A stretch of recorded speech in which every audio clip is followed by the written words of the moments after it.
as promised, here is your review math video. I have a special guest. Say hi, Cal. Hi. It is a lot to ask of third graders, don't you think, Cal? We're working with fractions, multiplication, division, and now we're trying to find equivalent fractions. What's equivalent fractions? Exactly. That's what we're going to be doing in this video. So if you feel like you need a little bit of a review, grab some maybe hot cocoa, it's snowing, or don't, but just spend a few minutes enjoying this little recap video. For those of you that are watching, I'm very proud of you. I love that you're taking your learning so seriously. And Cal, you want to say good luck to them? Good luck. Here goes nothing. To review how to order fractions. This first one, we're going to be ordering fractions from greatest to least, or from big to small. This first set of fractions, you'll notice, has the same denominator when we're looking at 8, 8, and 8. Cal, what do you notice? Are they different numbers or the same? Same. Great. So when we are ordering fractions that all have the same denominator, all we have to do is kind of think back to like kindergarten, and we have to just think about these numerators, 7, 3, and 5. We're going to think, which of these is the biggest? Cal, which of these is the biggest, 7, 3, or 5? 7. 7, thank you, sir. And which one is so we're done with 7. Thank you, Tanishka. We can cross that out. Tanishka's a kid in my class. She's super, super bright. Which of these numbers is the smallest, 3 or 5, Cal? 3. 3. Nurja, do you agree? Ding, ding, ding. She agrees.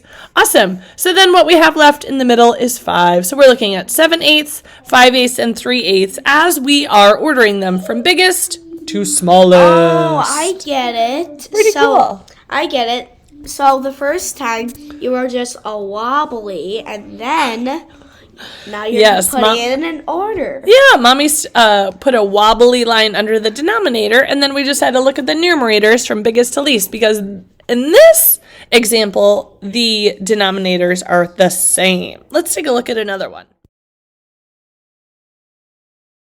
Next example, I brought in our old friend, our fraction strips, because this one's a little trickier. You'll notice as we're comparing these numbers, all of the denominators are different, but it's okay. We're not scared. So we're looking at 3 different denominators, 6, 5, and 8. So I know that this is not as simple as just looking at the numerators.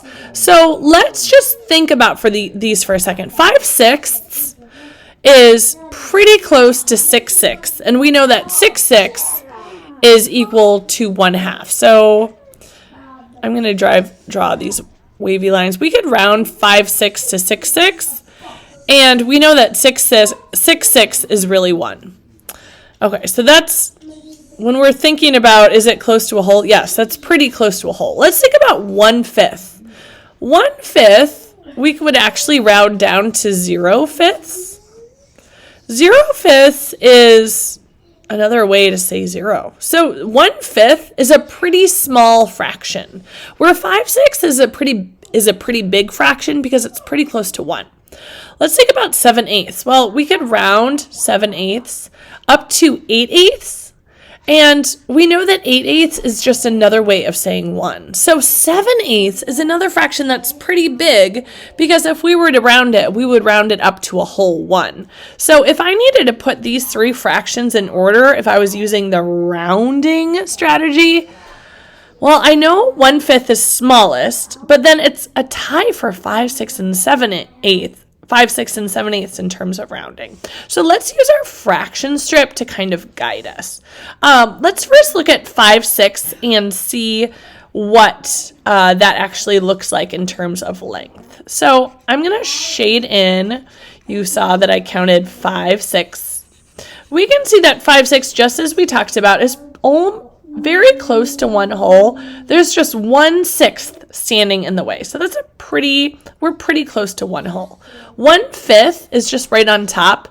The numerator is 1. This is just 1/5. That's a pretty small fraction. It's just 1 out of 5, okay? And now let's look at 7/8. We're going to count 3, 4, 5, 6, 7. And we're going to shade in 7/8, and we're going to consider the size of 7/8. 7/8, again, the only thing stopping 7/8 from being a whole is 1/8. 1/8, sorry. The only thing stopping 1/6 from being a whole, the only thing stopping 5/6 from being a whole is 1/6.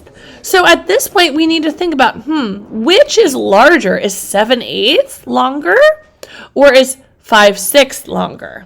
Indeed, my friends, you guys see that 1/8 is I keep saying that. I'm so excited about what's keeping us from one whole. I mean to say 7/8, 1, 2, 3, 4, 5, 6, 7/8, you can see is just a little bit bigger than 5/6. So if we are looking to put these in order, let's switch it up a little bit. Let's put these in order from least to greatest, which means from smallest to biggest.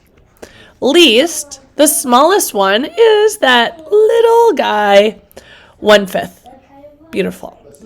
Let's leave the middle open. Let's think about the biggest one. Well, we saw the biggest fraction here is 7/8. It's just slightly bigger than 5/6. So we're going to put 7/8 in the largest or the greatest position.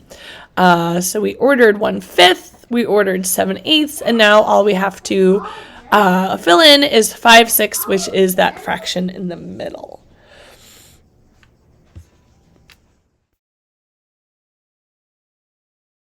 A quick review of how we can find fractions that are equivalent to each other. And we worked on a sneaky trick today, and I just want to review that really quickly in 2 different ways. So if we are looking at 1/2, and if we want to do like this rainbow writing, I bet Lena does. If I want to think about 1/2, and if I want to think about, what is the equivalent fraction? What fraction represents the same amount but has a denominator of 8? So what we need to think about in our head is, what do I need to do to 2 in order to make it an 8? 8 is bigger, so I know I'll have to multiply. I'm thinking, think brain think. What do I do to 2 to make it an 8? Well, I can multiply 2 by 4, and I will get 8. And we know that fractions are insanely jealous. So if I'm going to multiply 2 by 4, you know I have to multiply the numerator by 4 as well. So when we multiply 1 by 4, what do we get? We get 4.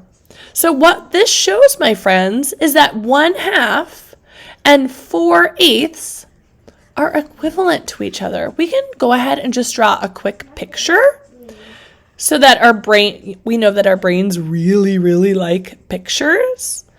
And this will be a wonderful 1/2 equals 4/8. This will be a wonderful representation. If someone tries to argue with us, we could just whip this up really quickly and say, see, I will prove to you why these fractions are equivalent. So I'm going to go ahead and shade in 1/2. And then I'm going to shade in 4/8. And I want you all to look at and notice how 1/2 and 4/8 take up the same amount of space. Why do they take up the same amount of space? Because they're equivalent fractions. Let's go back here and notice what we did. We multiplied the numerator and the denominator by the same number. What we did is we multiplied 1/2 by 4/4. We multiplied 1/2 by 4/4. 4/4 is just another version of what number? Philip, yes, thank you. 4/4 is just another version of 1. When we multiply any value by 1, does it change the value of the number? No. And this is when we can actually, 1/2 is not, the value is not going to change. It's just going to change into a different version of itself. In this case, it's going to turn into an equivalent fraction. Let's take a look at one more example so that we can really feel good about this strategy to find equivalent fractions. One more example here tonight, or this morning, whenever you're watching this video. Here we're starting with 2/8, and I chose red because I know Joseph's favorite color is red. We're starting with 2/8, and we're trying to consider, 2/8 is equivalent to what fraction?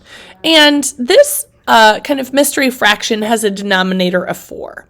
So in order to get from 2/8 to something over 4, we have to think, what can I do to 8 to make it a 4?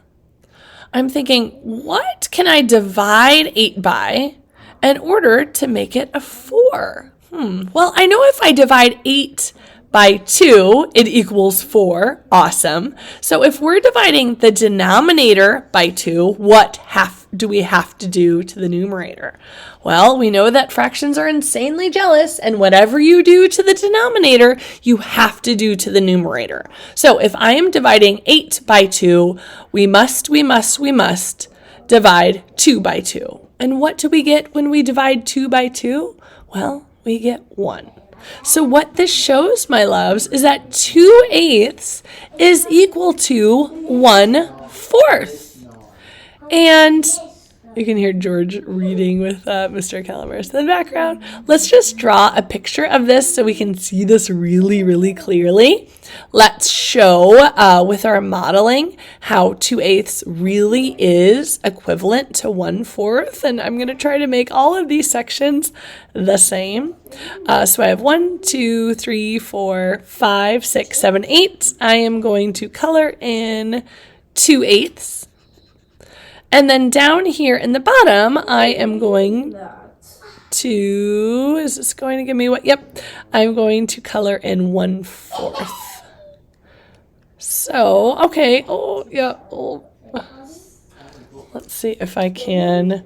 Here's the tricky thing when you're making your own models, is that humans are imperfect, myself included. So I should have been a little bit more precise with this, but I hope what I'm showing you is that 2/8 and 1/4 are equivalent fractions. You can see that they take up the same amount of space. And you can see that when we were altering 2/8, we did not alter the value. We just altered the version. So when I divide any number by 2/2, so what we essentially did is that we divided 2/8 divided by 2/2. Well, 2/2, you guys know, is 1. So we divided 2/8 by 1, which essentially doesn't do anything to the value of the number. We didn't divide it by 1 because that would not show us the equivalent fraction. What we actually did was divide it by 2/2 so that we can understand an equivalent form of this fraction. An equal form to 2/8 is 1/4. So we are going to keep working on this. I know it's a lot to wrap your mind around.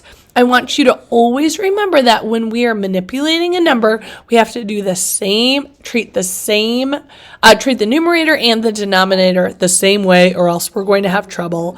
And then we can always, of course, use our modeling to support our thinking. So keep up the great work, you guys. I am so, so proud of you.